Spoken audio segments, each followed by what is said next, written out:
guys! Today is magluluto tayo ng beef broccoli with carrots. Ayan, umpisahan na natin. Okay, yan ang ating broccoli, carrots. Ayan yung tangkay ng broccoli. Meron din tayong sibuyas, bawang, and of course ang ating bell pepper. Ayan. At ito naman ang ating ground beef. Ayan o, naka-plastic pa siya. Ganito kasi yung mga nabibili dito. Ayan, so magluto na tayo. Ayan ang ating mantika. And then, igisa na natin ang ating bawang. Ayan. Sibuyas. Haluin lang natin, baka masunog.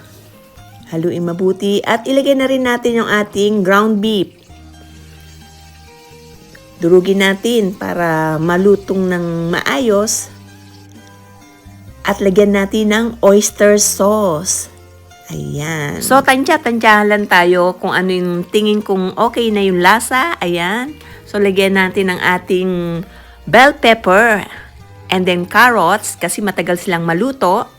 Ayan, halu-haluin lang natin mabuti. And then, of course, lagyan natin ng paminta.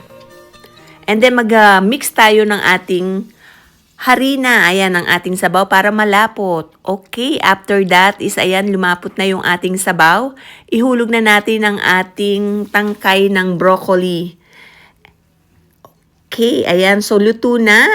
At lastly, ilalagay na natin ang ating broccoli kasi sandali lang natin iluluto ito. Hindi masarap kapag lutong-luto ang ating broccoli. Okay, haluin lang mabuti.